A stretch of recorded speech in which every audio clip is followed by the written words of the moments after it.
Hello दोस्तों, स्वागत है आपका आपके इस प्यारे से YouTube channel science academy with PK sir में। तो आज की क्लास में हम लोग देखने वाले हैं वेक्टर एंड 3D का पार्ट 2 एमसीक्यू क्वेश्चन का। ठीक है ना।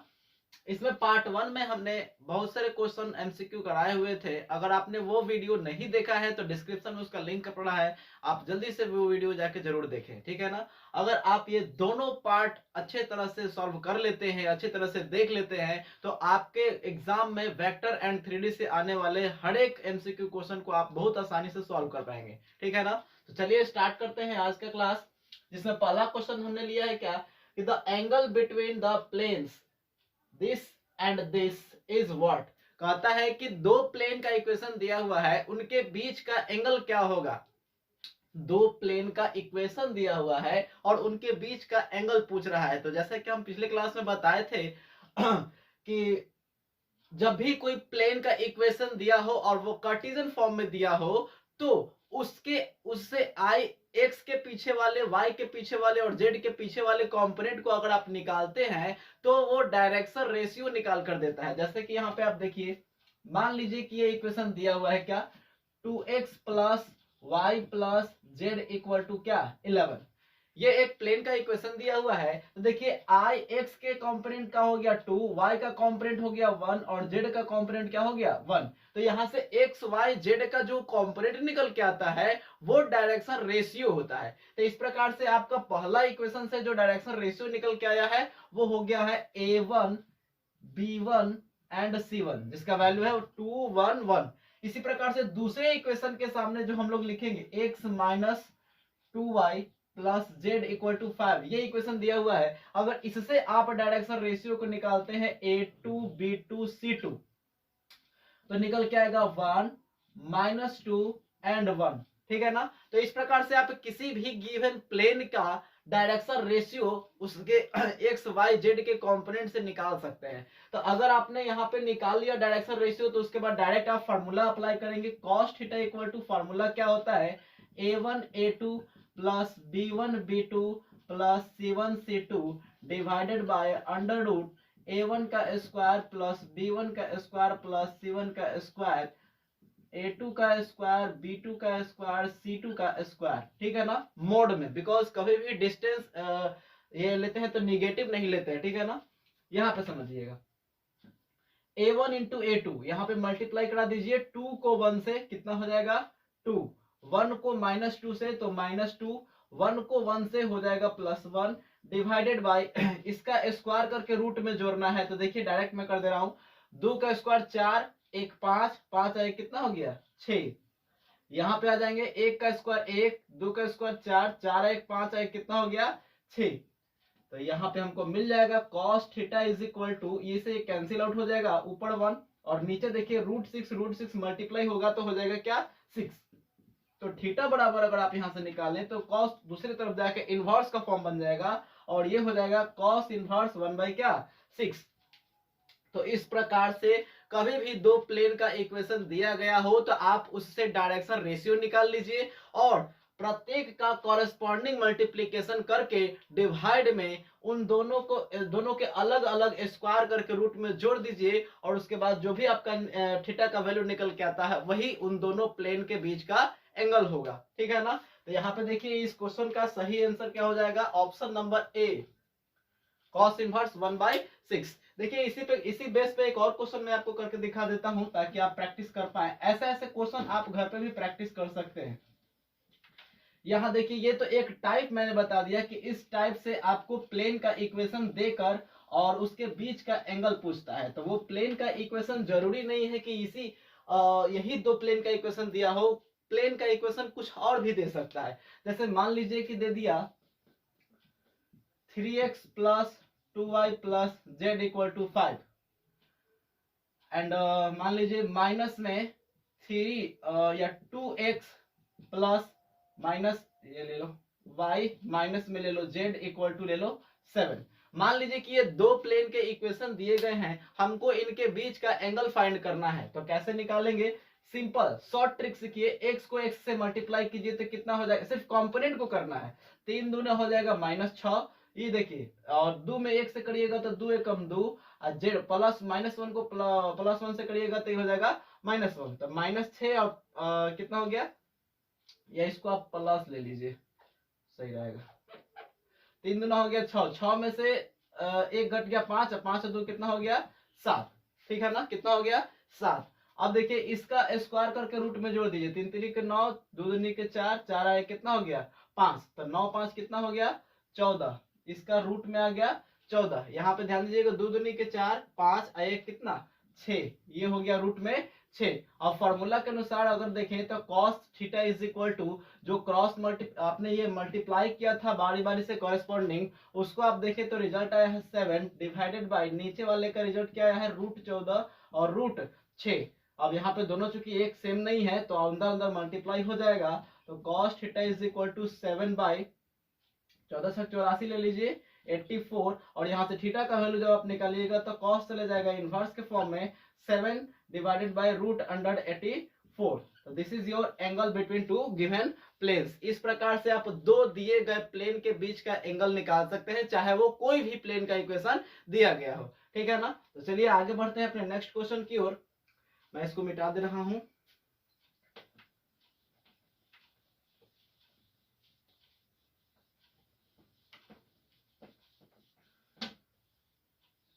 चलिए हमारा नेक्स्ट क्वेश्चन क्या कहता है कि the unit vector in the direction of vector this.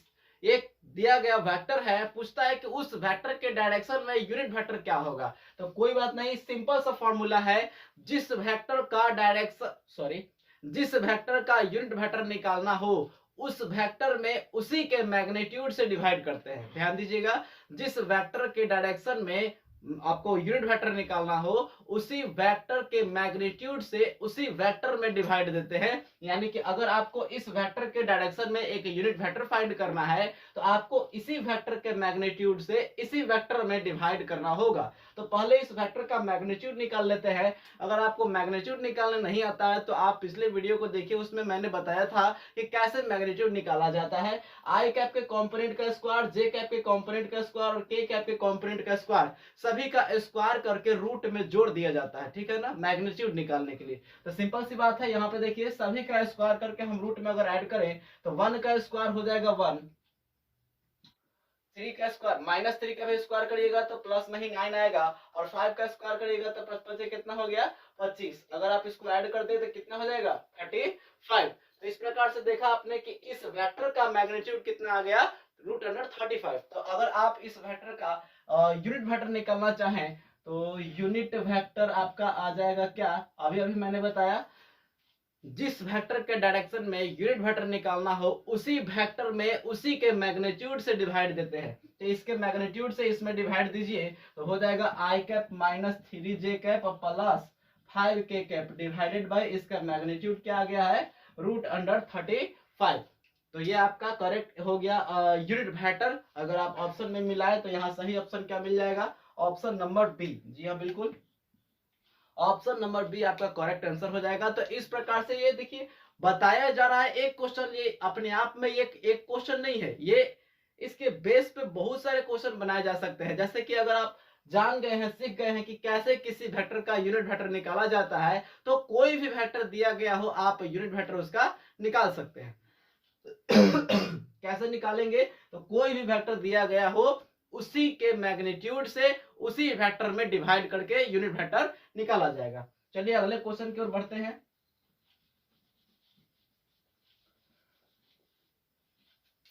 अगला क्वेश्चन है आपका, ये भी बहुत इंपॉर्टेंट क्वेश्चन है, ध्यान दीजिएगा। दूसरा नंबर क्वेश्चन हो, पहला नंबर क्वेश्चन हो या तीसरा नंबर क्वेश्चन हो, ये जरूरी नहीं है कि वो 1 मार्क्स में ही आएगा, वो 2 मार्क्स में भी आ सकता है, ठीक है ना। वो 2 मार्क्स के क्वेश्चन का भी जगह रखता है। देखिएगा थर्ड नंबर क्वेश्चन बहुत बार 2 मार्क्स में क्वेश्चन ये आता रहा है।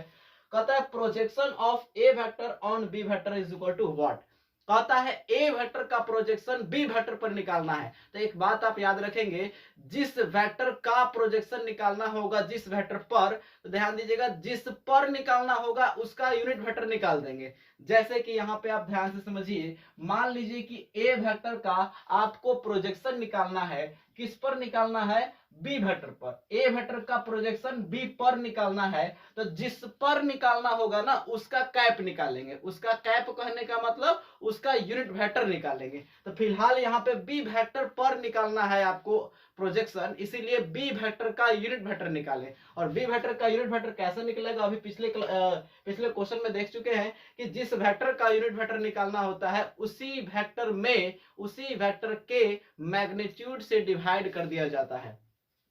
तो ध्यान दीजिएगा यहाँ पे बी वेक्टर क्या लिया हुआ है, 3i cap plus 2j cap minus 6k cap. तो यहाँ पे b के यूनिट वेक्टर अगर निकालूं तो ये हो जाएगा 3i cap plus 2j cap minus 6k cap. और इसका मैग्नीट्यूड कितना आएगा, तो शॉर्ट में समझिए, 3 का स्क्वायर मान लीजिए कितना हो गया 9, 2 का 4, 6 का 36, 36 4 40, 9 49, 49 का आपका स्क्वायर रूट निकालिएगा तो 7 आ जाएगा। तो सेपरेट डिवीजन अगर हम कर दें तो 3/7 i cap, 2/7 j cap, minus 6/7 क्या आ जाएगा, के कैप। तो ये इस वेक्टर का यूनिट वेक्टर हो गया। और प्रोजेक्शन निकालना है ए वेक्टर का बी वेक्टर पर, तो बस आपको ए वेक्टर का डॉट प्रोडक्ट निकाल देना है किस पर, तो बी वेक्टर पर। तो यहाँ पे आप करेंगे ए वेक्टर डॉट बी का कैप, सॉरी बी वेक्टर मैंने बोल दिया था, बी कैप पर निकालेंगे, ठीक है ना। बी कैप का वैल्यू ये है और ए वेक्टर का वैल्यू देख लीजिए क्वेश्चन में दिया हुआ है ये। इसको सॉल्व करेंगे, i cap minus 2j cap plus k cap, इसका डॉट प्रोडक्ट करेंगे किसके साथ, तो 3/7 i cap plus 2/7 j cap minus 6/7 k cap, ठीक है ना। और डॉट प्रोडक्ट कैसे किया जाता है, तो आई कैप का मल्टीप्लाई आई कैप के साथ, जे कैप का मल्टीप्लाई जे कैप के साथ और के कैप का मल्टीप्लाई के कैप के साथ, बाकी सब अदर जीरो हो जाता है। तो देखिए इसका कंपोनेंट 1 है तो 1 को इससे मल्टीप्लाई कीजिएगा तो 3/7, इसका कंपोनेंट -2 है, -2 को 2/7 से कीजिएगा तो 4 क्या हो जाएगा 7, और 1 को अगर -6/7 से करेंगे तो -6 क्या हो गया 7। तो एलसीएम इनका हो जाएगा 7, तो 3 - 4 माइनस क्या 6, तो भाई साहब 6 और 4 हो गया 10, 10 में से 3 गया तो -7, अब बटा में 7 काट दिए कितना आ गया -1। यानी कि ए वेक्टर का प्रोजेक्शन बी वेक्टर पर कितना आ गया -1। क्या -1 ऑप्शन में है, जी हाँ बिल्कुल है, यहाँ पे ये आपका करेक्ट आंसर हो जाएगा, ठीक है ना। तो ये जरूरी नहीं है कि ये 1 मार्क्स में आए, ये 2 मार्क्स का भी जगह रखता है। तो जिस भी वेक्टर का प्रोजेक्शन किसी दूसरे वेक्टर पर निकालना हो तो दूसरे वाले वेक्टर का पहले यूनिट वेक्टर निकाल लेंगे और तब पहले वाले का डॉट प्रोडक्ट दूसरे वाले के यूनिट वेक्टर से करा देंगे, तो आपका प्रोजेक्शन फाइनल निकल के आ जाएगा। तो इस प्रकार से प्रोजेक्शन निकाला जाता है किसी वेक्टर का दूसरे वेक्टर पर, ठीक है ना। चलिए अगला क्वेश्चन 16 नंबर क्वेश्चन देखते हैं, distance of a plane this and from क्या ओरिजिन। यहाँ पे ध्यान दीजिएगा, ये भी क्वेश्चन बहुत ज्यादा इंपॉर्टेंट है, बट यहाँ पे ओरिजिन से अगर पूछा जाए तो आप बहुत शॉर्ट में निकाल सकते हैं, ठीक है ना। वहां पे ओरिजिन के जगह कोई और पॉइंट भी दे देता है, बट ऑब्जेक्टिव टाइप क्वेश्चन के लिए सिर्फ और सिर्फ ओरिजिन ही देगा, बिकॉज ओरिजिन से डिस्टेंस निकालना बहुत आसान होता है। यहाँ से ध्यान से शॉर्ट ट्रिक से समझेंगे। प्लेन का इक्वेशन क्या दिया हुआ है, 2i minus 3j, 2i cap minus 3j cap plus 6k cap -14, दूसरी तरफ जाके क्या हो जाएगा +14, ठीक है ना। यहाँ पे देखिए आई कैप जे कैप के कैप का जो कंपोनेंट होता है, आई कैप जे कैप के कैप का जो कंपोनेंट होता है, वो उसको छोड़ के, इन तीनों को छोड़ के अदर जो आपका कांस्टेंट वैल्यू दिख रहा होता है वो वैल्यू होता है डी का। ये किसका वैल्यू होता है, डी का होता है, ठीक है ना। ये किसका वैल्यू होता है, डी का वैल्यू होता है। या आपका कुछ इस टाइप से इक्वेशन दे देगा, 2x - 3y plus 6 z is equal to 14। ये इक्वेशन इस टाइप से भी दे सकता है। तो x के पीछे, y के पीछे, z के पीछे जो कंपोनेंट होता है वो डायरेक्शन रेशियो का काम करता है, यानी कि यहाँ पे ये डायरेक्शन रेशियो शो हो रहा है, और ये जो आपको कांस्टेंट दिख रहा है x y z से फ्री है वो d का वैल्यू होता है। वो किसका वैल्यू होता है? d का। तो यहाँ से d का वैल्यू अगर हम देखें तो कितना आ जा रहा है? 14 आ जा रहा है। कितना आ जा रहा है? 14। उसके बाद जो भी ये वेक्टर आपको दिख रहा होगा उसमें आप डायरेक्शन रेशियो को निकाल लेंगे और उसका स्क्वायर करके रूट में जोड़ देंगे, ठीक है ना? उसका स्क्वायर करके रूट में क्या कर देंगे? जोड़ देंगे। तो स्क्वायर करके अगर आप रूट में जोड़ेंगे तो 2 का स्क्वायर 4, 3 का स्क्वायर 9, 6 का स्क्वायर कितना हो गया? 36। 36 4 40, 9 49 का वर्गमूल कितना हो गया? 7। तो आपको जब डिस्टेंस निकालना होगा तो डिस्टेंस के लिए फॉर्मूला क्या होता है? d बाई एन वेक्टर का मैग्नीट्यूड। ये एन वेक्टर क्या है? तो यहां से जो आप डायरेक्शन रेशियो निकाल रहे हैं 2 -3 और ये 2 -3 और 6, तो इसमें आई कैप जे कैप के कैप लगा दीजिएगा तो वो जो वेक्टर तैयार होता है वो वेक्टर ही नॉर्मल वेक्टर यानी एन वेक्टर कहा जाता है। तो उसका मैग्नीट्यूड आप निकालेंगे कैसे? तो रूट में उनका स्क्वायर करके जोड़ देंगे, जो आपको मैंने अभी शॉर्ट में बताया। 2 का स्क्वायर, 3 का स्क्वायर और 6 का स्क्वायर। सॉल्व किए तो कितना आ गया? 7। तो फॉर्मूला के अनुसार अगर देखें तो डी बाई क्या होता है? इनका मैग्नीट्यूड, एन वेक्टर का मैग्नीट्यूड। तो यहाँ पे डी का वैल्यू आपका दिया हुआ है 14 और ये एन का मैग्नीट्यूड कितना आ गया? 7। जब इसको आप काट दीजिएगा तो कितने बार में कट गया? 2 बार में। तो ध्यान दीजिएगा, किसी भी प्लेन का ओरिजिन से डिस्टेंस निकालना हो तो उस प्लेन से आप पहले डायरेक्शन रेशियो निकाल लीजिए और उसका स्क्वायर करके रूट में जोड़ दीजिए। जो भी वैल्यू आएगा उससे डिवाइड करना है इस डी वाले पार्ट को, ठीक है ना? उससे डिवाइड करना है, इसमें डिवाइड दे दीजिएगा, इसमें जो भी आपका डी के जगह पे वैल्यू दिया हुआ रहेगा। और ध्यान रहे, अगर वो निगेटिव वैल्यू दे रहा है तो आप वहां पॉजिटिव वैल्यू ही यूज करेंगे, बिकॉज कभी भी डिस्टेंस निगेटिव नहीं होता है। तो यहाँ पे राइट आंसर क्या हो जाएगा? ए। राइट आंसर क्या हो गया? ए। यहाँ पे देखिए, जरूरी नहीं है कि आपको प्लेन का इक्वेशन यही दे, प्लेन का इक्वेशन चेंज हो सकता है बट क्वेश्चन का पैटर्न यही रहेगा और आप इसी पैटर्न से, इसी फॉर्मूले से डिस्टेंस निकालेंगे। ये फॉर्मूला तभी अप्लाई होगा जब आपको वो डिस्टेंस ओरिजिन से निकालना हो तो, ठीक है ना? इतने क्वेश्चन को आप जल्दी से नोट कर लीजिए। हम लोग बढ़ते हैं अपने नेक्स्ट स्लाइड की ओर।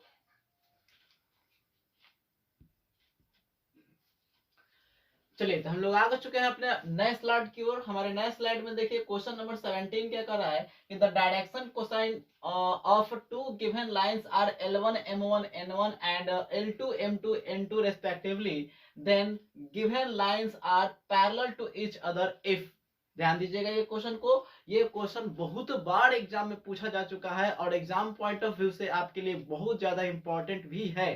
तो क्वेश्चन कह रहा है कि दो लाइंस के डायरेक्शन कोसाइन दिए हुए हैं, दो लाइंस के डायरेक्शन कोसाइन दिए हुए हैं, एक L1 M1 N1 और दूसरे का है L2 M2 N2। तो कहता है कि वो एक दूसरे के पैरेलल होंगे, लेकिन कब? ऑप्शन देख लीजिए। ऑप्शन कह रहा है L1 L2 plus M1 N2 plus N1 N2 is equal to 0, या ऑप्शन बी में है L1 बाई L2 बराबर M1 बाई M2 बराबर N1 by N2। Option C कर रहा है L1 by L2 plus M1 by M2 plus N1 by N2 equal to 0 and last option L1 L2 बराबर M1 M2 बराबर N1 N2। तो ये याद करने वाली क्वेश्चन है और ध्यान से इस क्वेश्चन को दिमाग में याद कर लीजिएगा, ये जरूर आपके एग्जाम में पूछा जाएगा। तो कह रहा है कि दोनों पैरेलल कब होंगे? तो पैरेलल का कंडीशन क्या होता है कि जब प्रत्येक कॉरेस्पॉन्डिंग डायरेक्शन रेशियो का प्रत्येक कॉरेस्पॉन्डिंग डायरेक्शन कोसाइंस का रेशियो अगर एक समान हो जाए, उनका अनुपात बराबर हो जाए, तो वो एक दूसरे के पैरेलल होती हैं। ध्यान दीजिएगा, L1 बाई L2 बराबर M1 बाई M2 बराबर N1 बाई N2 वाले कंडीशन आ जाए तो वो दोनों लाइंस एक दूसरे के पैरेलल होंगी, ठीक है ना? इसी के इसी से रिलेटेड एक और क्वेश्चन आता है, जैसे कि यहाँ पे आपको पैरेलल के लिए पूछा गया है कि पैरेलल का क्या कंडीशन होता है। तो पैरेलल का कंडीशन ये होता है, लेकिन अगर आपको परपेंडिकुलर का कंडीशन पूछ दिया जाए तो परपेंडिकुलर का कंडीशन होता है कि उनके डायरेक्शन कोसाइन का कॉरेस्पॉन्डिंग मल्टीप्लीकेशन का सम जो है वो 0 होता है। कहने का मतलब है कि L1 का मल्टीप्लाई L2 के साथ, M1 का M2 के साथ, N1 का N2 के साथ, और इन सब का सम जो है वो 0 के इक्वल आता है। उनकी L1M2 plus L1L2 plus M1M2 plus N1N2 बराबर 0 हो तो वो किसका कंडीशन शो करेगा, तो परपेंडिकुलर का कंडीशन शो करेगा। ध्यान दीजिए क्वेश्चन नंबर 18 को मैंने डैश कर दिया है, आप इस क्वेश्चन को पहले नोट कर लेंगे, उसके बाद क्वेश्चन नंबर 18 में देखिए यहाँ पे जो पैरेलल लिखा हुआ है, क्वेश्चन नंबर 18 में आप उसको परपेंडिकुलर कर लेंगे, ठीक है ना। क्वेश्चन नंबर 18 में आप उसको परपेंडिकुलर कर लेंगे। मैं इसको मिटा के ही लिख देता हूं, सही है, आवाज तो जा ही रहा है। परपेंडिकुलर कर देंगे, ठीक है ना। ऑप्शन सेम रहेगा आपका, बट आंसर यहां से चेंज हो जाएगा और यहां आपका ऑप्शन ये क्लियर हो जाएगा किसके लिए, तो ऑप्शन ये हो जाएगा क्वेश्चन नंबर 18 के लिए और ये है क्वेश्चन नंबर 17 के लिए। क्लियर हो गया। ये चलिए दोनों क्वेश्चन खत्म, आगे बढ़ते हैं। क्वेश्चन नंबर 19 में क्या कहता है, when equation of plane is this then direction ratio of normal vector. देखिए पिछले स्लाइड में हमने अभी बताया था कि कोई भी प्लेन का इक्वेशन दिया गया हो तो आप उस प्लेन के इक्वेशन से डायरेक्शन रेशियो को कैसे निकालेंगे। कुछ नहीं करना है, एक्स वाई जेड का जो भी कंपोनेंट होगा वही आपके डायरेक्शन रेशियोज होंगे। एक्स वाई जेड का जो भी कंपोनेंट होगा वही आपका डायरेक्शन रेशियो होगा। तो यहाँ पे ध्यान दीजिएगा प्लेन का इक्वेशन क्या कर रहा है, 7x plus 4y minus 2z plus 15 equal to 0। इससे हमको कोई मतलब नहीं है, एक्स वाई जेड के कंपोनेंट से मतलब है। तो एक्स का कंपोनेंट यहाँ से देख लीजिए 7, वाई का कंपोनेंट 4 और जेड का कंपोनेंट क्या -2। तो यहाँ डायरेक्शन रेशियो बन जाएगा 7 4 -2। किस ऑप्शन में है देख लेंगे, 7 4 -2 ऑप्शन नंबर ए में आ रहा है, वो आपका करेक्ट आंसर हो जाएगा, ठीक है ना। किसी भी दिए गए प्लेन के इक्वेशन से आप डायरेक्शन रेशियो इस प्रकार से निकाल सकते हैं। अगला क्वेश्चन में देखेंगे, equation of two planes are this and this are. देखिए पूछ रहा है कंडीशन कि जो दो प्लेन के इक्वेशन दिए हुए हैं वो किस टाइप के हैं, एक दूसरे के पैरेलल हैं या परपेंडिकुलर हैं या दोनों है या इनमें से कोई नहीं है। तो ऑप्शन सी तो ऐसे ही कट जाता है, क्योंकि जो प्लेन एक दूसरे के अगर पैरेलल हो जाएगा तो परपेंडिकुलर संभव नहीं है, अगर परपेंडिकुलर हो जाएगा तो फिर पैरेलल संभव नहीं है, तो दोनों तो हो नहीं सकता है। अब इन दोनों में कंफ्यूजन है कि ये पैरेलल है या परपेंडिकुलर है। तो कंडीशन देखिए अभी आपको हमने ऊपर बताया था कि पैरेलल कब होता है और परपेंडिकुलर कब होता है। तो आइए पहले पैरेलल चेक कर देते हैं, मैक्सिमम क्वेश्चन में पैरेलल वाले कंडीशन ही दिए होते हैं। तो पहले हम लोग पैरेलल का कंडीशन चेक करेंगे। देखिए इसका रेशियो अगर मैं निकालूं तो ये आ जाएगा 2, 2.5 एंड 5। इसका अगर डायरेक्शन रेशियो निकालें तो 4, 5 और क्या आ जाएगा 10। एक चीज और मैं ऊपर आपको बता दूं, ये जो कंडीशन आप देख रहे हैं L1/L2 M1/M2 बराबर N1/N2, ये कंडीशन आपको डायरेक्शन रेशियो में भी देखने को मिल सकते हैं। कहने का मतलब ऑप्शन में अगर A1/A2 B1/B2 C1/C2 भी दिया रहे तो आप वही वाला ही ऑप्शन को चूज करेंगे, ठीक है ना। और परपेंडिकुलर के लिए भी दे सकता है A1A2 plus B1B2 plus C1C2 equal to 0, ठीक है ना। तो वो भी कंडीशन राइट होता है। तो आप इस पे और उस पे दोनों पे फोकस करेंगे। जैसे कि क्वेश्चन में देखिए डायरेक्शन रेशियो लिखा हुआ है, इसीलिए इसको हम लोग डिनोट करेंगे A1 B1 C1 और A2 B2 C2। तो आइए हम इसको चेक करते हैं कि ये परपेंडिकुलर है या पैरेलल है। तो आइए रेशियो ले लेते हैं A1/A2 B1/B2 और C1/C2 का। तो रेशियो अगर लीजिएगा तो 2/4 और 2.5/5 इक्वल टू 5 क्या 10। अगर आप काट के देखें तो ये तीनों का रेशियो जो है वो कॉमन आ रहा है, तीनों का रेशियो एक बराबर आ रहा है। कहने का ये मतलब है कि A1/A2 B1/B2 और C1/C2 का कंडीशन फॉलो हो रहा है। अगर कंडीशन फॉलो हो रहा है तो आपका करेक्ट आंसर क्या हो जाएगा, पैरेलल वाला, यानी कि ये दोनों वेक्टर जो है एक दूसरे के पैरेलल है। सॉरी, इक्वेशन ऑफ प्लेन, ये जो प्लेन का इक्वेशन दिया हुआ है वो एक दूसरे के क्या है, पैरेलल दिया हुआ है। तो इस टाइप का क्वेश्चन भी आपके बोर्ड एग्जाम में बहुत ही बार पूछा जा चुका है और पूछा भी जा सकता है। तो चलिए जल्दी से इस क्वेश्चन को नोट कर लीजिए। हम लोग अगले स्लाइड में देखते हैं कि वेक्टर का डॉट प्रोडक्ट और क्रॉस प्रोडक्ट कैसे लेते हैं और उसका सोल्यूशन कैसे करते हैं, और वो आपके लिए काफी इंपॉर्टेंट होने वाला है, वो आपके एग्जाम में आता ही आता है, ठीक है ना। जल्दी से आप इसको नोट कर लीजिए, बढ़ते हैं अगले स्लाइड की ओर।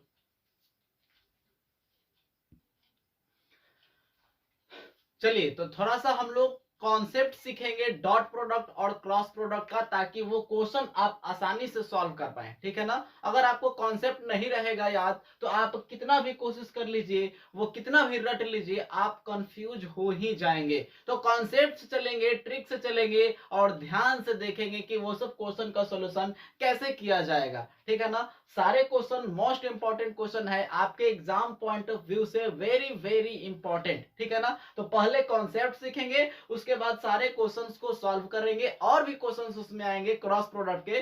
फिलहाल हम लोग इसका कॉन्सेप्ट देखेंगे। तो हम लोग सीखने वाले हैं अभी डॉट प्रोडक्ट। क्या सीखेंगे? Dot product. कैसे दो वेक्टर्स का डॉट प्रोडक्ट किया जाता है, तो वो पीछे हमने बता दिया था, बट यूनिट वेक्टर का डॉट प्रोडक्ट कैसे किया जाएगा वो हम लोग यहाँ सीखेंगे। तो यहाँ ध्यान दीजिएगा, फॉर्मूला क्या होता है, तो ए वेक्टर डॉट बी वेक्टर का फॉर्मूला होता है ए बी कॉस थीटा, या आप इसको इस प्रकार लिख सकते हैं, ए का मैग्नीट्यूड बी का मैग्नीट्यूड कॉस थीटा, ठीक है ना। इसके कुछ कुछ डेराइव्ड रिजल्ट होते हैं, क्या क्या रिजल्ट होते हैं वो हम लोग सीख लेंगे। कुछ डेराइव्ड रिजल्ट लिख लेते हैं। क्या होते हैं? पहला रिजल्ट तो ध्यान दीजिएगा, डॉट प्रोडक्ट जो है वो एक स्केलर क्वांटिटी देता है, ठीक है ना। तो लिखेंगे dot product gives scalar quantity. ये आप अपने कॉपी में भी जरूर नोट करेंगे। डॉट प्रोडक्ट का जो रिजल्ट होता है वो एक स्केलर क्वांटिटी होता है, इसीलिए इसको हम लोग स्केलर प्रोडक्ट के नाम से भी जानते हैं। दूसरा जो रिजल्ट है वो ध्यान दीजिएगा कि dot product follows the commutative law. Dot product जो है वो कॉम्यूटेटिव लॉ को फॉलो करता है। ये कॉम्यूटेटिव लॉ क्या होता है, तो यदि कोई ऑपरेशन किसी दो क्वांटिटी के बीच अगर आप अप्लाई करते हैं और फिर वही ऑपरेशन उन दोनों को एक्सचेंज करके, अदला बदली करके, और फिर वो ऑपरेशन आप अप्लाई करते हैं, फिर भी दोनों का रिजल्ट सेम रहता है, तो आप कह सकते हैं कि कॉम्यूटेटिव लॉ फॉलो हो रहा है, ठीक है ना। जैसे कि 2 और 3 को आप जोड़ दिए, रिजल्ट 5 आ गया।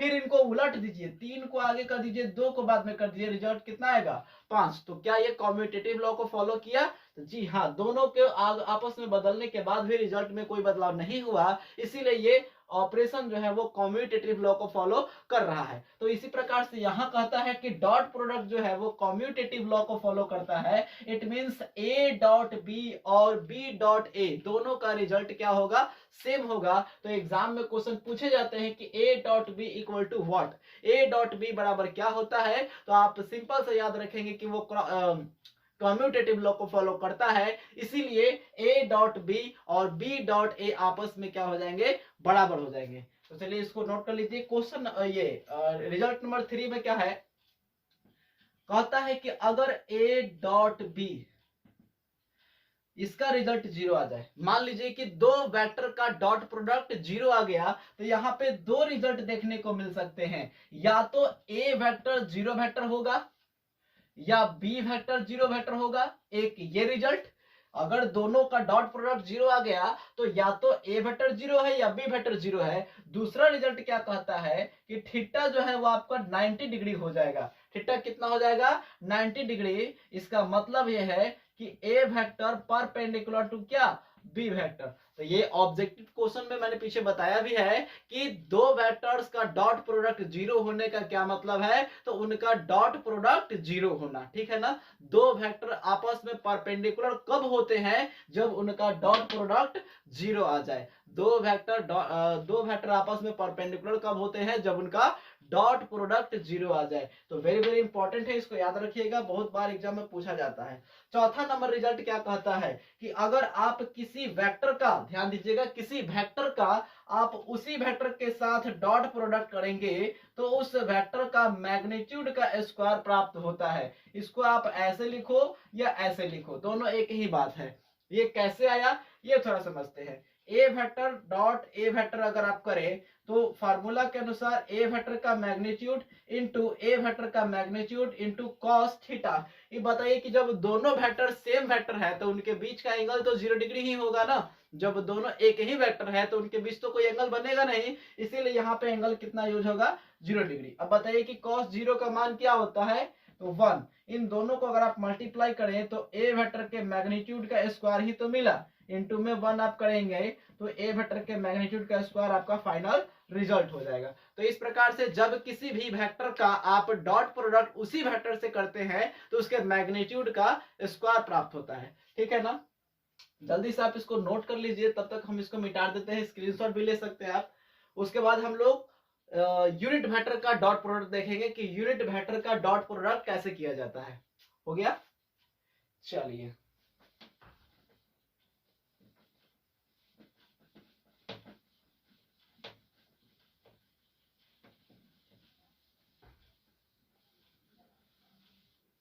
ये जो भी रिजल्ट मैंने अभी लिखा है वो रिजल्ट आप जरूर याद रखेंगे, पॉइंट ऑफ व्यू से, आपके एग्जाम पॉइंट ऑफ व्यू से बहुत इंपॉर्टेंट है वो।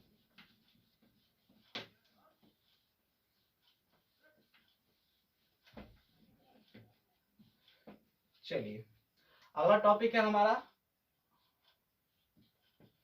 Dot product of unit vector. ठीक है ना, dot product of unit vector, दो यूनिट वेक्टर का डॉट प्रोडक्ट कैसे किया जाता है वो समझेंगे यहाँ पे, है ना। और ये भी दो प्रकार से हम लोग पढ़ेंगे, सेम यूनिट वेक्टर का dot product, same unit vector का डॉट प्रोडक्ट। जैसे सेम यूनिट वेक्टर कहने का मतलब है कि आई कैप का डॉट प्रोडक्ट किसके साथ, तो आई कैप के साथ ही करेंगे। ठीक है ना, तो यहाँ ध्यान दीजिएगा, आई कैप का डॉट प्रोडक्ट अगर हम आई कैप से करें तो फार्मूला के अनुसार आई कैप का मैग्नीट्यूड इंटू आई कैप का मैग्नीट्यूड कॉस, दोनों के बीच का एंगल क्या है, 0 डिग्री। सो कॉस 0 का वैल्यू 1 होता है, और ये चूंकि एक यूनिट वेक्टर है इसीलिए इसका मैग्नीट्यूड क्या हो जाएगा, तो 1 हो जाएगा। सब इसका मैग्नीट्यूड क्या हो जाएगा, 1। 1 इंटू 1 इंटू 1 आप सॉल्व करेंगे तो कितना आ जाएगा, 1। तो सिमिलरली यानी कि इसी प्रकार से अगर आप दो जे वेक्टर जे कैप को अगर आप मल्टीप्लाई करें, आप डॉट प्रोडक्ट करें तो इसका भी रिजल्ट आएगा 1। इसी प्रकार से के कैप डॉट के कैप, इसका भी रिजल्ट क्या आ जाएगा, 1। यानी आप लिख सकते हैं कि आई कैप डॉट आई कैप बराबर जे कैप डॉट जे कैप बराबर के कैप डॉट के कैप, इन सबका रिजल्ट क्या हो जाएगा, 1। तो फाइनल हमारा रिजल्ट क्या मिला है कि यदि दो सेम यूनिट वेक्टर का डॉट प्रोडक्ट किया जाए, यदि दो सेम यूनिट वेक्टर का डॉट प्रोडक्ट कर दिया जाए तो रिजल्ट क्या होगा, 1 होगा। तो डॉट का मतलब ऐसा समझिए, मान लीजिए कि डॉट का मतलब दो लोग मिलकर एक हो रहे हैं, दो लोग मिलकर क्या हो रहा है, एक हो रहे हैं। तो जब दो लोग को डॉट से भी लाया जाएगा, जब दो same unit vector co dot से भी लाया जाएगा तो वो एक बन जाएंगे, यानी कि उनका रिजल्ट क्या होगा, 1 होगा। तो दो सेम यूनिट वेक्टर का डॉट प्रोडक्ट किसके बराबर होता है, 1 के बराबर होता है। ठीक है ना, आगे देखेंगे हम लोग डिफरेंट यूनिट वेक्टर का डॉट प्रोडक्ट। तो आप इसको जल्दी से नोट कर लीजिए। हो गया, चलिए डिफरेंट वाला देखते हैं। यहाँ पे एंगल हमने 0 इसलिए लिया क्योंकि दोनों सेम वेक्टर थे, और दो सेम वेक्टर्स के बीच का एंगल कितना होगा, 0 ही होगा। तो यहाँ पे हम लोग लेंगे डिफरेंट यूनिट वेक्टर का डॉट प्रोडक्ट। तो डिफरेंट यूनिट वेक्टर का डॉट प्रोडक्ट, जैसे कि आई कैप का डॉट प्रोडक्ट किसके साथ, जे कैप के साथ। तो भाई साहब रिजल्ट के अनुसार, फॉर्मूले के अनुसार अगर देखें तो आई कैप का मैग्नीट्यूड, जे कैप का मैग्नीट्यूड और कॉस। अब बताइए कि आई कैप किसका डायरेक्शन बताता है, एक्स अक्ष का, वाई कैप किसका, आई कैप एक्स अक्ष का और जे कैप वाई अक्ष का। तो एक्स अक्ष और वाई अक्ष के बीच में एंगल कितना का बनता है, तो किसी भी दो अलग अलग अक्ष के बीच में जो एंगल आप देखिएगा वो 90 डिग्री का बनता है। इसीलिए आई कैप और जे कैप के बीच का एंगल भी कितना होगा, 90 डिग्री ही होगा। अब बताइए cos 90 का वैल्यू क्या होगा, 0 होगा, इसलिए पूरे टर्म को क्या कर देगा, 0। सिमिलरली यानी कि इसी प्रकार से कोई भी डिफरेंट यूनिट वेक्टर को आप देखें, उनका डॉट प्रोडक्ट क्या हो जाएगा, 0 हो जाएगा, है ना। कोई भी डिफरेंट यूनिट वेक्टर का डॉट प्रोडक्ट देखे तो वो किसके बराबर हो जाएगा, 0 के बराबर हो जाएगा। तो i cap dot j cap dot k cap dot, sorry, i cap equal to क्या हो जाएगा, जीरो हो जाएगा। तो यहाँ पे कॉन्सेप्ट क्या निकल के आया कि अगर डॉट प्रोडक्ट में सेम यूनिट वेक्टर का डॉट प्रोडक्ट किया जाए तो रिजल्ट 1 होगा, अगर डिफरेंट यूनिट वेक्टर का डॉट प्रोडक्ट किया जाए तो रिजल्ट 0 होगा। अगर सेम का किया जाए तो 1, डिफरेंट का किया जाए तो 0। इस प्रकार हम यहाँ पे आप क्वेश्चन को सॉल्व करेंगे। ध्यान दीजिएगा, सेम यूनिट वेक्टर है, dot product same unit vector है। अभी हमने क्या बताया कि जब दो सेम को एक साथ मिला दिया जाएगा डॉट के सहारे तो वो एक बन जाएगा, यानी सेम यूनिट वेक्टर का डॉट प्रोडक्ट कितने के बराबर हो गया? 1 के बराबर हो गया। देखिए यहाँ पे डिफरेंट यूनिट वेक्टर है, तो अभी भी बताया है कि डिफरेंट यूनिट वेक्टर का डॉट प्रोडक्ट हमेशा 0 होगा। डिफरेंट, ध्यान दीजिएगा, यूनिट वेक्टर होना चाहिए, तो डिफरेंट यूनिट वेक्टर का डॉट प्रोडक्ट हमेशा क्या होगा? 0 होगा। ये 0 के बराबर हो गया। यहां ध्यान दीजिए, ये यूनिट वेक्टर नहीं है, ये यूनिट वेक्टर रहता तो उसका रिजल्ट 1 हो जाता, बट ये यूनिट वेक्टर नहीं है। हमने अभी पीछे के पिछले स्लाइड में बताया था कि जब दो यूनिट वेक्टर का डॉट प्रोडक्ट किया जाएगा, सॉरी, जब दो वेक्टर्स का डॉट प्रोडक्ट किया जाएगा तो उसके मैग्नीट्यूड का स्क्वायर हो जाता है। अभी पीछे आप लिखे भी होंगे, तो इसका सही आंसर क्या हो जाएगा? Option number C. यहाँ पे ध्यान दीजिएगा, ए डॉट बी, अभी पीछे बताया हम कि commutative law co dot product follow करता है। डॉट प्रोडक्ट जो है वो कॉम्यूटेटिव लॉ को फॉलो करता है, इसीलिए ए डॉट बी किसके बराबर हो जाएगा? तो बी डॉट ए के बराबर हो जाएगा। राइट आंसर क्या हो जाएगा? सी हो जाएगा। यहाँ पे देखिए जे डॉट आई डिफरेंट है ना, जे और आई डिफरेंट है, डॉट प्रोडक्ट है, तो इसमें रिजल्ट क्या मिलेगा? 0। इसका रिजल्ट क्या हो गया? 0। तो कभी भी सेम यूनिट वेक्टर का डॉट प्रोडक्ट 1 हो जाएगा और डिफरेंट यूनिट वेक्टर का डॉट प्रोडक्ट 0 के बराबर हो जाएगा। ठीक है ना? तो आप इस क्वेश्चन को नोट कर लीजिए, इस थ्योरम को भी नोट कर लीजिए। आगे बढ़ते हम लोग नेक्स्ट स्लाइड में और देखेंगे क्रॉस प्रोडक्ट को कैसे किया जाएगा।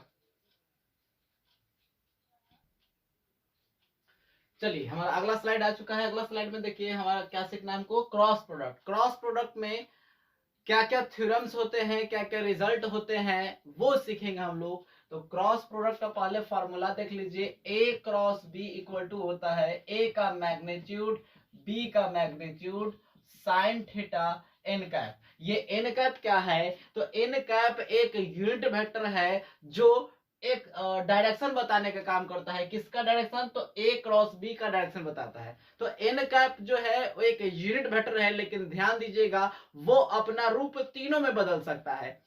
एन कैप कभी आई कैप बन जाएगा, कभी जे कैप बन जाएगा, कभी के कैप बन जाएगा, कभी माइनस में बनेगा, कभी प्लस में बनेगा। ठीक है ना? तो ध्यान देना है, वो तीनों रूप में बदल सकता है, आई कैप, जे कैप और के कैप, बशर्ते कि वो रिजल्ट यानी कि क्वेश्चन में आपको क्या दे रहा है वो उसके अनुसार ही चेंज होता है। तो उसके थोड़ा सा इसका डिराइव्ड रिजल्ट सीखते हैं कि क्या क्या इसके डिराइव्ड रिजल्ट होते हैं। पहला नंबर कहता है कि cross product gives vector quantity. Cross product जो है वो रिजल्ट में एक वेक्टर क्वांटिटी देता है, इसीलिए इसको हम लोग वेक्टर प्रोडक्ट के नाम से भी जानते हैं। दूसरा रिजल्ट क्या है? तो दूसरा रिजल्ट कहता है कि cross product does not follow commutative law. ये कम्यूटेटिव लॉ को फॉलो नहीं करता है। तो अगर नहीं करता है तो ए क्रॉस बी क्या बी क्रॉस ए के बराबर हो जाएगा? तो नहीं, ये बराबर नहीं होता है। लेकिन ध्यान दीजिएगा दोनों में अंतर क्या है? तो ए क्रॉस बी और बी क्रॉस ए के मैग्नीट्यूड तो सेम होता है, बट डायरेक्शन उनका अपोजिट होता है। तो अगर हम उनके डायरेक्शन को सेम कर दे तो वो वेक्टर भी बराबर हो जाएंगे, इक्वल हो जाएंगे। तो किसी भी वेक्टर के डायरेक्शन को अपोजिट करने के लिए माइनस साइन लगा दिया जाता है। तो यहाँ पे अगर हम इसमें माइनस का साइन लगा दें, यानी कि ए क्रॉस बी, और यहाँ पे माइनस में बी क्रॉस ए कर दें, तो ये बराबर हो जाएगा। यानी ए क्रॉस बी किसके बराबर होता है? तो माइनस में बी क्रॉस ए के बराबर होता है। तो ये बात को थोड़ा सा ध्यान रखिएगा। आगे क्या कहता है?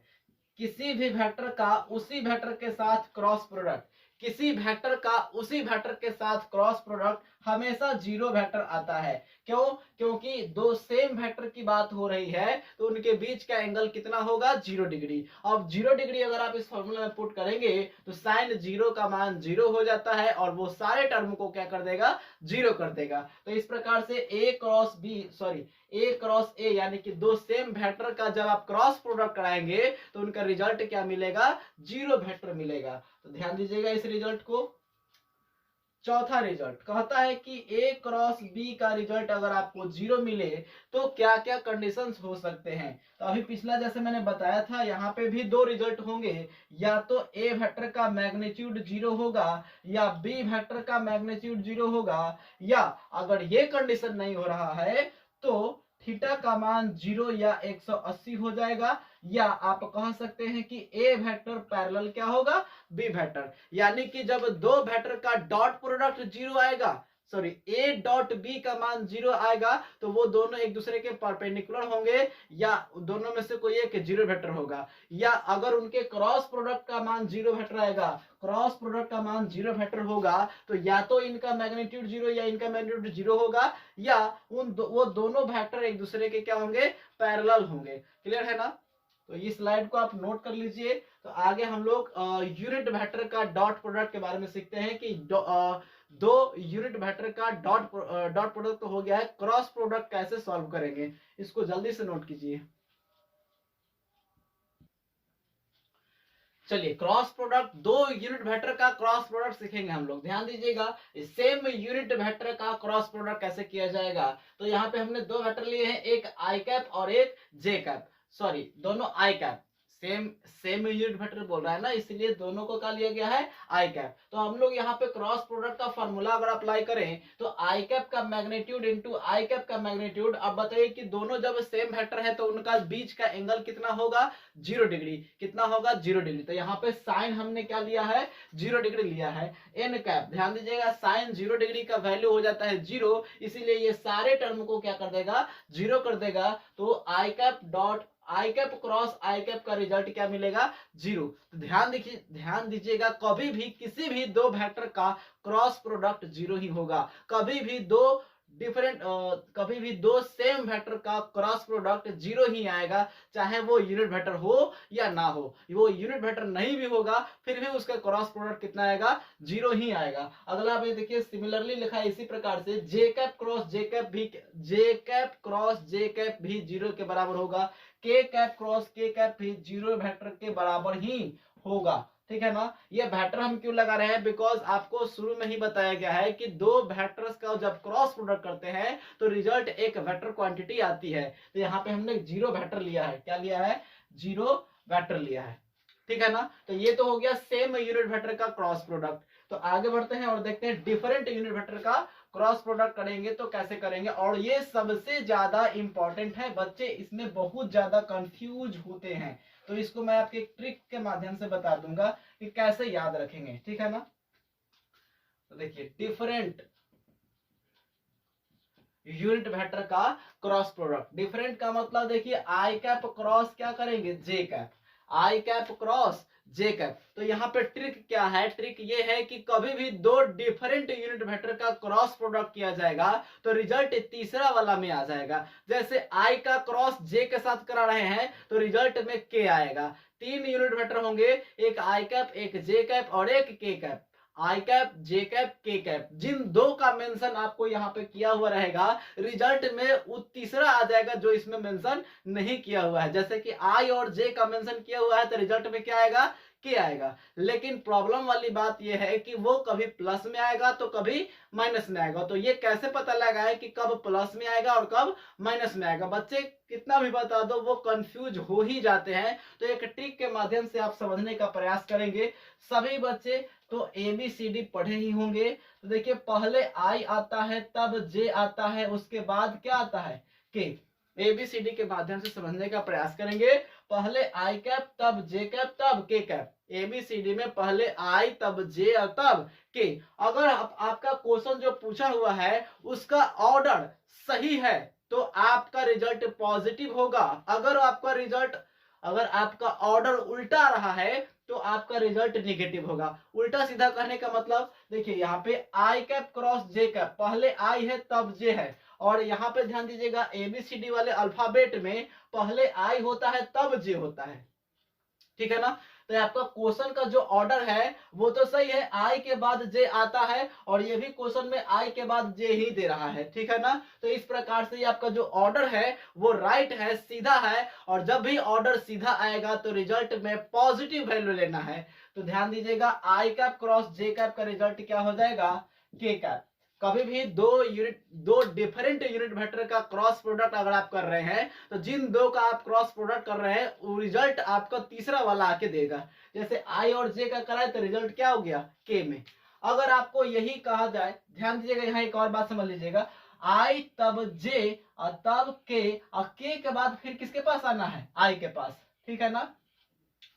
के के बाद एल एम एन नहीं करना है क्योंकि आपको तीन ही यूनिट वेक्टर के बारे में बताया जा रहा है, आई जे और के। तो पहले आई के बाद जे, जे के बाद के, और के बाद क्या आएगा, आई। यानी के बाद अगर आई आएगा तो वो सीधा है, के बाद अगर आई आएगा तो वो सीधा है, बिकॉज के बाद किसकी बारी आ रही है, वापस आई की। तब आई के बाद जे तब के बाद फिर आई तब जे तब के, आई जे के, आई जे के, आई जे के, हो रहा है ना, सीधा हो रहा है।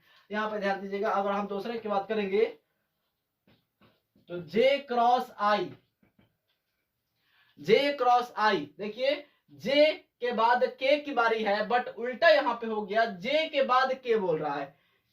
क्वेश्चन क्या बोल रहा है, जे के बाद के, जबकि ये उल्टा ऑर्डर है। अगर आई के बाद जे रहता तब सीधा रहता, जैसे कि ऊपर दिखाया हुआ है, जे के बाद आई नहीं आता, आई के बाद जे आता है, यानी कि यहाँ पे उल्टा ऑर्डर है, इसीलिए रिजल्ट आपका निगेटिव होगा और माइनस के कैप होगा, ठीक है ना। यहाँ पे ध्यान दीजिएगा अगला क्वेश्चन, के क्रॉस आई, के क्रॉस आई, के क्रॉस आई, यहाँ पे ध्यान दीजिएगा आई जे के आई, देखिए के बाद आई आ रहा है, ये ऑर्डर सीधा है, और यहाँ पे आपको दिया हुआ क्वेश्चन में भी ऑर्डर सीधा दिख रहा है, यानी के बाद आई दिख रहा है, तो यानी रिजल्ट आपका पॉजिटिव लेना होगा, और यहाँ हो जाएगा क्या, जे कैप, क्या हो जाएगा, जे कैप। फिर से आओ क्वेश्चन देखते हैं, मान लीजिए कि आई के बाद के आ गया, आई के बाद क्या गया, देखिए आई के बाद किसकी बारी है, जे की, आई के बाद किसकी बारी है, जे की, लेकिन ये आई के बाद क्या दे दिया, के दे दिया, तो उल्टा दे दिया ना, गलत दे दिया, और यहाँ पे गलत दे दिया तो रिजल्ट क्या आ जाएगा,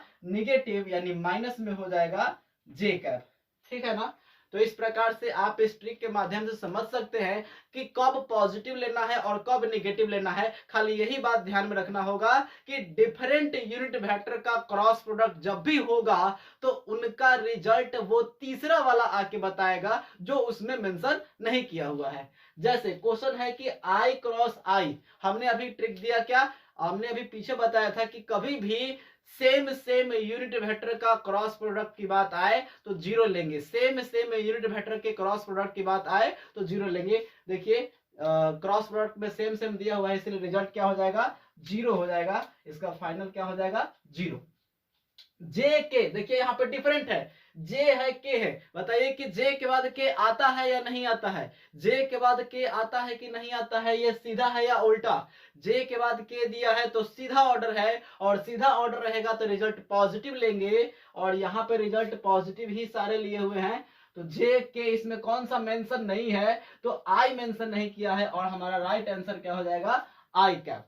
आगे का क्वेश्चन देखेंगे, ए वेक्टर क्रॉस ए वेक्टर, बताया हूं पीछे कि कभी भी किसी भी वेक्टर का, सेम वेक्टर का अगर आप क्रॉस प्रोडक्ट कर रहे हो तो उसका रिजल्ट हमेशा और हमेशा क्या आएगा, जीरो आएगा, बिकॉज साइन जीरो का वैल्यू तो जीरो होता है। आगे देखेंगे, ए क्रॉस बी बराबर, अभी बताए हैं हम कि वो कॉम्यूटेटिव लॉ को फॉलो नहीं करता है, बट उसके डायरेक्शन को अगर हम पलट दें माइनस लगा के तो वो same unit vector, same vector बन जाएगा, यानी यहाँ पे अगर माइनस लगा देते हैं बी क्रॉस ए में तो वो बात बन जाएगी, और आपका राइट आंसर क्या हो जाएगा, ऑप्शन नंबर ए, यानी ए वेक्टर बी बराबर minus B vector into cross A vector होता है। आगे का क्वेश्चन देखेंगे, I cap cross J cap, I और सॉरी जे नहीं है, के है, I cap cross K cap, क्या ये सीधा है या उल्टा, आई के बाद क्या के आता है, जी नहीं, ये उल्टा है और उल्टा रहेगा तो रिजल्ट निगेटिव होगा। इसमें आई और के मेंशन किया है तो रिजल्ट जे में होगा और वो रिजल्ट जे निगेटिव होने वाला है, यानी कि आपका फाइनल सही हो जाएगा ऑप्शन नंबर डी, माइनस में जे कैप। ठीक है ना। तो इस प्रकार से आपने कुछ क्वेश्चन देखे और इसमें एक और टाइप का क्वेश्चन आता है ट्रिपल प्रोडक्ट का। ठीक है ना। ट्रिपल प्रोडक्ट में क्वेश्चन मैं आपको बता दूं, 30 क्वेश्चन हो चुके हैं। क्वेश्चन नंबर 31 देखेंगे। ए vector, B vector, C vector, ऐसा क्वेश्चन आता है। ठीक है ना।